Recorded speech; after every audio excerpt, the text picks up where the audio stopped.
अपने पुत्रों के बिना हमारा कोई अस्तित्व, कोई मोल नहीं रहा है। महाराज, जो होना था वो तो हो चुका है। अब हमें दिल पर पत्थर रखना ही होगा। अब समय है आगे क्या करना है ये सोचने का। अब हमें कुरुक्षेत्र जाना ही होगा।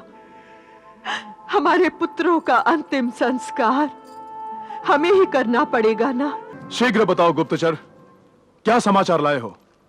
महाराज, महाराज धृतराष्ट्र, महारानी गांधारी, राजमाता कुंती और कुरुकुल की सारी स्त्रियां कुरुक्षेत्र पहुंच गई हैं। सभी कुरुक्षेत्र पहुंच गए हैं? हाँ महाराज, सभी कौरवों के शिविर की ओर गए हैं। पिताश्री के गले लग जाओ, गले लग जाओ भीम, गले लग जाओ भीम। अपने तातश्री के गले लग जाओ भीम, अपने तातश्री के गले लग जाओ। आओ वत्स। ताश्री, ताश्री, मैं आप ही के सामने हूं। अपने तातश्री के गले लग जाओ भीम।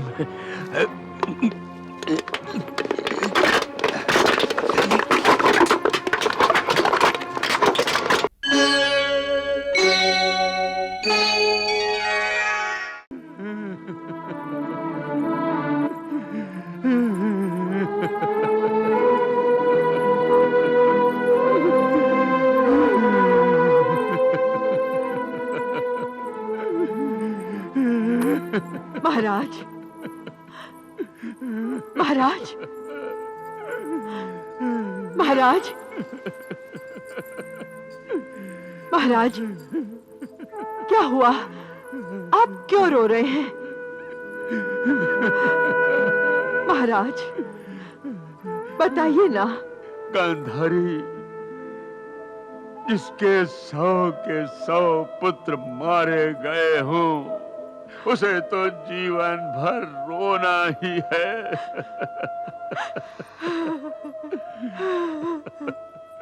आप ऐसी बात क्यों कर रहे हैं कुरुश्रेष्ठ?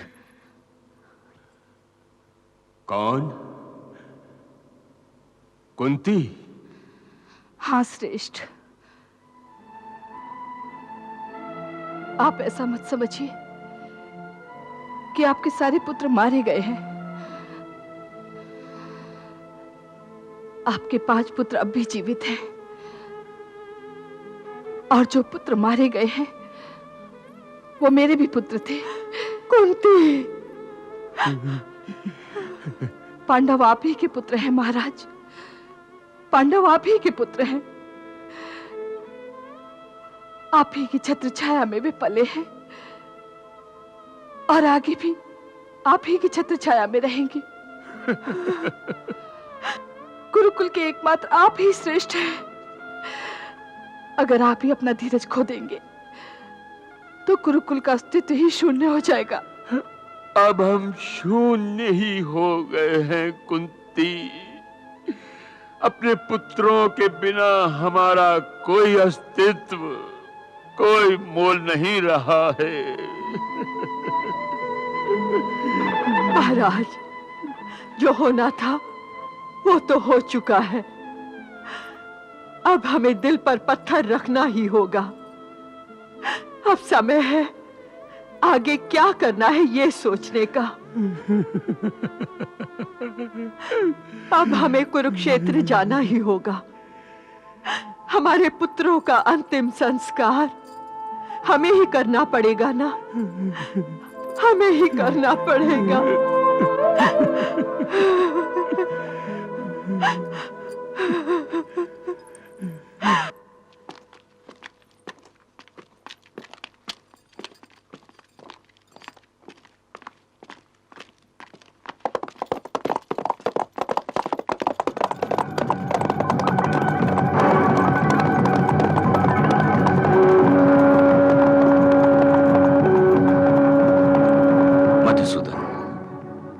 अब इन घोड़ों के टापों की आवाजें सुनकर दिल की धड़कनें तेज हो जाती हैं, युद्ध की यादें ताजा होने लगती हैं।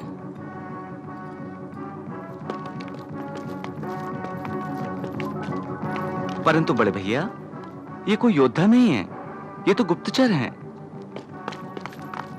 प्रणाम महाराज। शीघ्र बताओ गुप्तचर, क्या समाचार लाए हो? महाराज, महाराज धृतराष्ट्र, महारानी गांधारी, राजमाता कुंती और कुरुकुल की सारी स्त्रियां कुरुक्षेत्र पहुंच गई हैं। सभी कुरुक्षेत्र पहुंच गए हैं? हाँ महाराज, सभी कौरवों के शिविर की ओर गए हैं। प्रणाम महाराज। इस महायुद्ध में हमने कौरव योद्धाओं पर विजय पा ली है, परंतु कौरव स्त्रियों से मिलने के नाम से ही हमारे दिल दहल जाते हैं। इसमें डरने की क्या बात है पांचाली? हमने कोई अपराध नहीं किया है, ना ही कोई अधर्म किया है। हम उनसे मिलेंगे और अपना सर ऊंचा करके मिलेंगे। नहीं भीम भैया, हम उनसे सिर ऊंचा करके नहीं, सिर झुकाकर मिलेंगे। इस समय उनके घायल दिलों पर मरहम लगाने की आवश्यकता है, घमंड से सिर उठाकर घाव लगाने की नहीं। बड़े भैया, अब हमें कौरवों के शिविर में चलना चाहिए।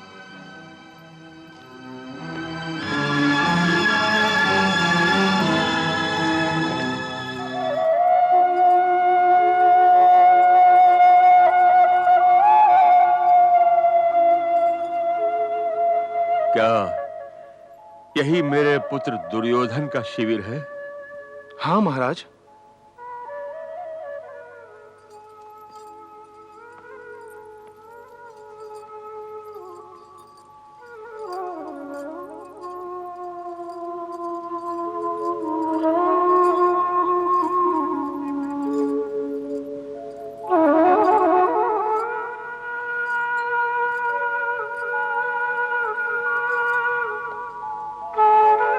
गांधारी, यदि दुर्योधन जीवित होता तो मेरा स्वागत करने के लिए आता, मुझे प्रणाम करता। महाराज, ऐसी भावुकता मत दिखाइए कि मैं सहन ना कर सकूं और मेरी आंखों से फिर आंसू बहने लगे। गांधारी, इन चीजों से मुझे दुर्योधन के शरीर की बू आ रही है। गांधारी, गांधारी, मुझे ऐसा लग रहा है कि किसी भी पल दुर्योधन यहां आएगा और मुझे देखकर कहेगा, प्रणाम ताचरी। दुर्योधन। दुर्योधन? नहीं ताश्री, मैं ज्येष्ठ पांडुपुत्र युधिष्ठिर।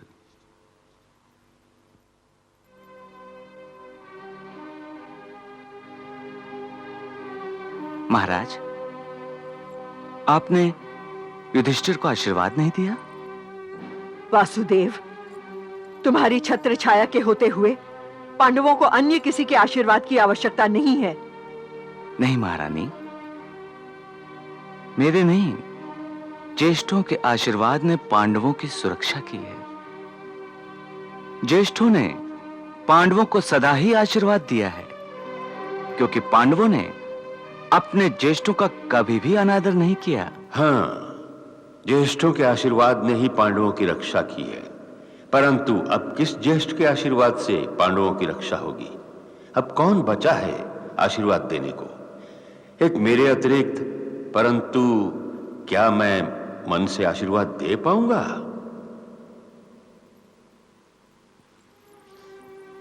प्रणाम ताश्री।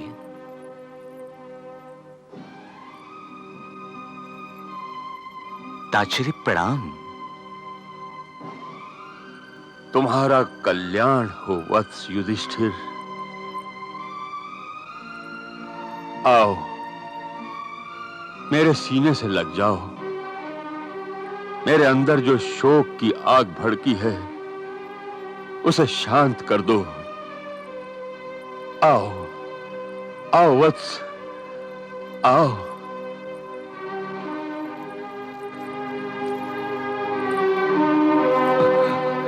मुझे क्षमा कर दीजिए ताश्री।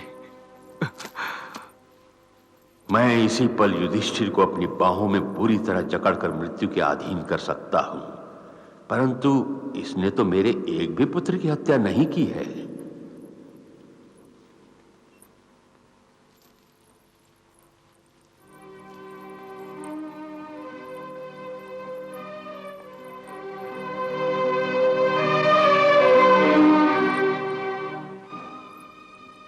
जाओ भीमसेन, जाकर ताजश्री से आशीर्वाद लो।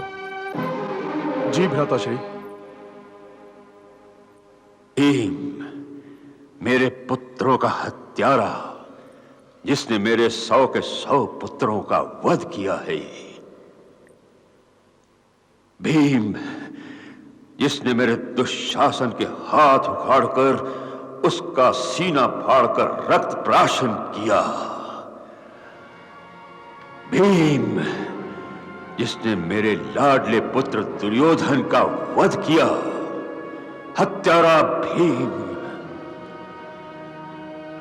एक बार ये मेरी बाहों की जकड़ में आ गया तो इसे वासुदेव श्री कृष्ण भी नहीं बचा सकेगा।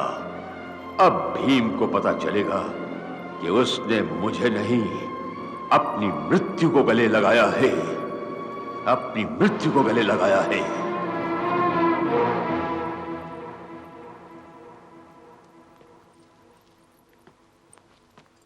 प्रणाम ताजश्री।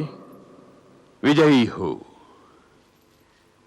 अपने ताजश्री के गले लग जाओ भीम।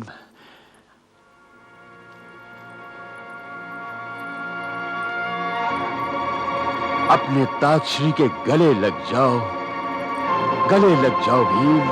अपने ताजश्री के गले लग जाओ, गले लग जाओ भीम, गले लग जाओ भीम।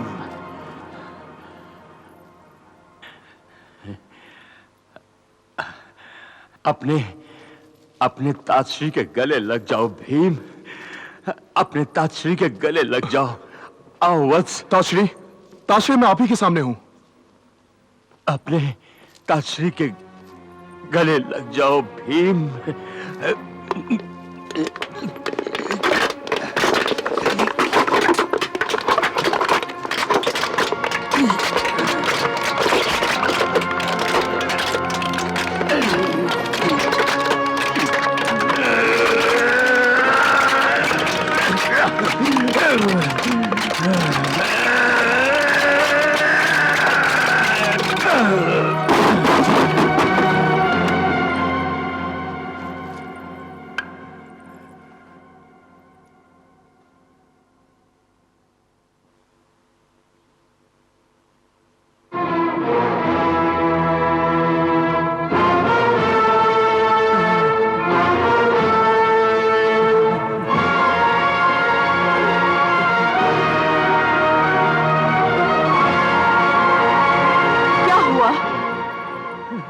हुआ महाराज?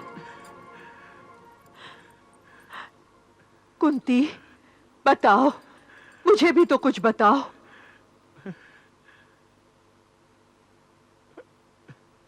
मैं बताता हूं गांधारी। आप महाराज? मैंने क्रोध के आवेश में भीम को मार डाला। क्या?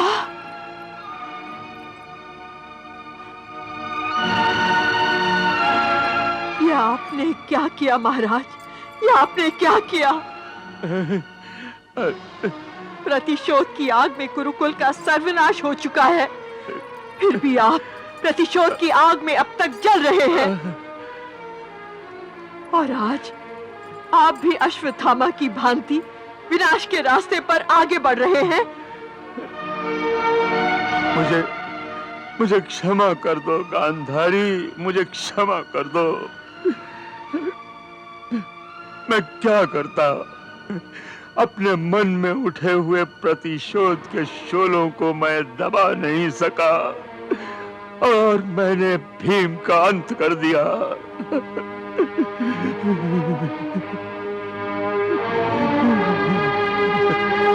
हे कुंती, मुझे क्षमा कर दो, मुझे क्षमा कर दो। आपसे कोई अपराध नहीं हुआ महाराज। भीम जीवित है। भीम जीवित है? हाँ महाराज, भीम जीवित है। कृष्ण ने उसे बचा लिया है।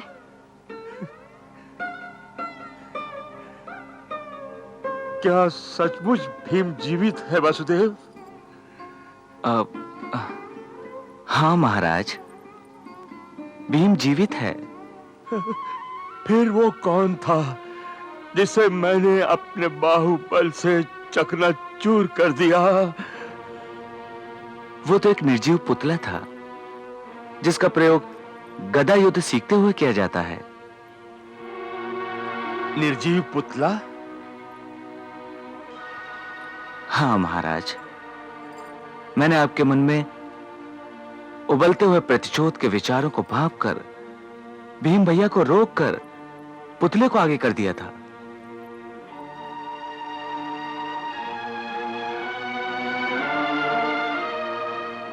महाराज, महाराज, आप तो परम बलशाली हैं महाराज। मृत्यु के पंजों की जकड़ से प्राणी छूट सकता है, परंतु आपकी बाहों का बंदी कभी नहीं छूट सकता। महाराज, आपने तो भीम भैया के लोहे के पुतले को तोड़कर रख दिया।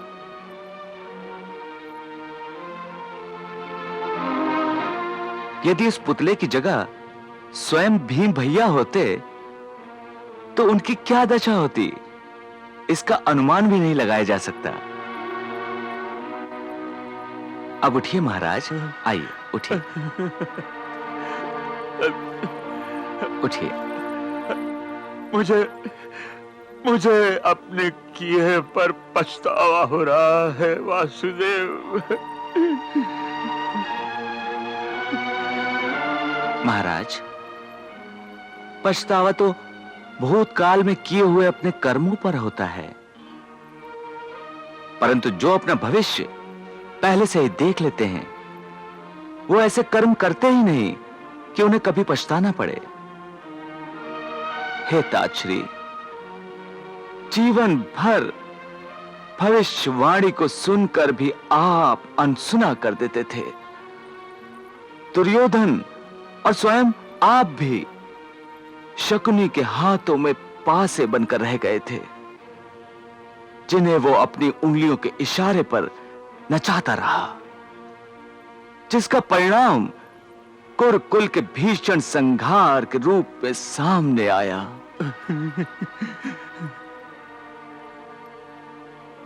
हे महाराज, जिस समाज में ज्येष्ठों के सामने कनिष्ठों से कुल वधु का अपमान करने का दुस्साहस किया जाए, वो समाज अपनी मृत्यु को निमंत्रण देता है। और जिसने ये अपराध किया, उसने मृत्यु के रूप में उसका दंड भी भोगा। इसलिए हे ताजश्री, इस युद्ध में मरने वालों का आप शोक मत कीजिए, भले ही वो आपके पुत्र क्यों ना हो। उन्हें तो मरना ही चाहिए था, नहीं तो वो समस्त समाज को दूषित कर देते।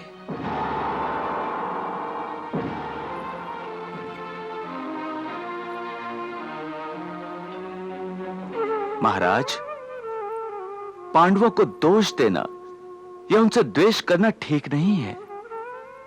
इस महायुद्ध में पांडवों ने भी बहुत कुछ खोया है, परंतु अब वो अपने पिताश्री को खोना नहीं चाहते। हाँ ताजश्री, आज भी आप पांडवों के ताजश्री ही हैं।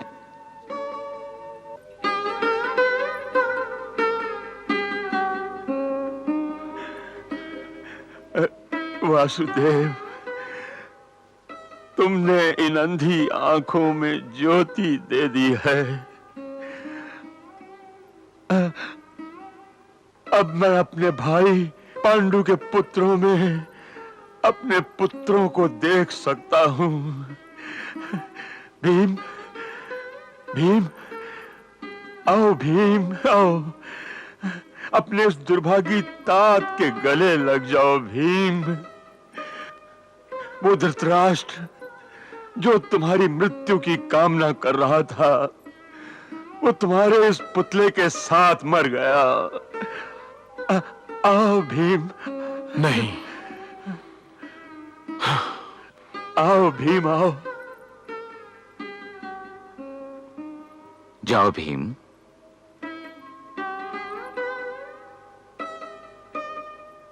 जाओ वत्स। हाँ।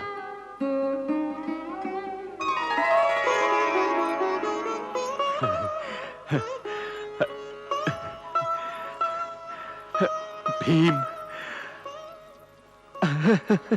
आयुष्मान भव भीम, आयुष्मान भव। भीम,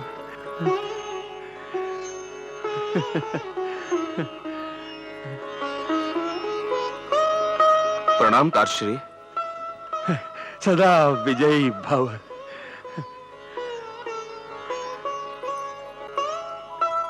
ताजश्री प्रणाम। कल्याणम अस्तु पुत्र।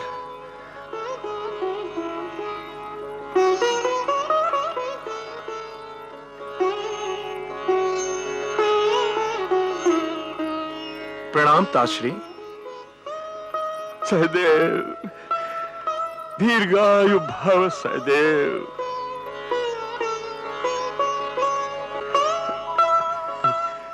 हे माधव,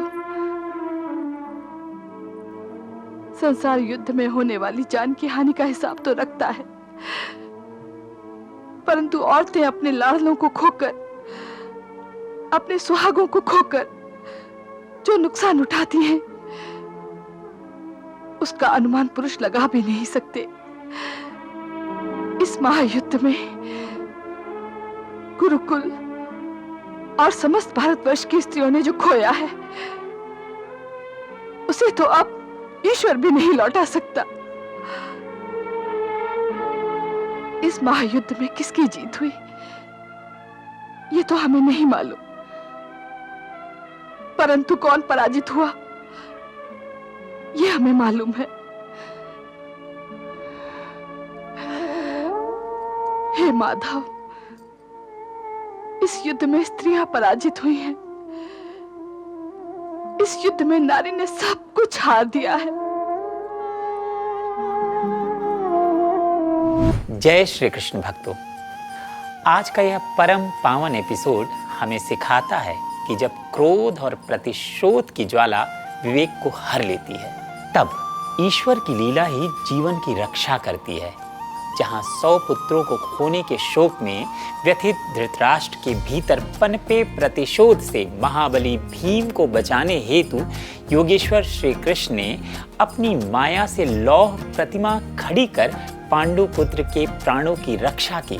वहीं जब सम्राट को सत्य का बोध हुआ और वे पश्चाताप की अग्नि में तपे, तब जगत गुरु श्री कृष्ण ने उन्हें द्वेष त्याग कर धर्म का मार्ग दिखाया। अंततः हस्तिनापुर के सम्राट ने अपनी कड़वाहट भूलकर पांडवों को अपने पुत्रों की भांति हृदय से लगा लिया। सच है, प्रतिशोध से केवल आत्मा का पतन होता है, जबकि क्षमा और प्रेम से ही मन को परम शांति प्राप्त होती है। जय श्री कृष्ण।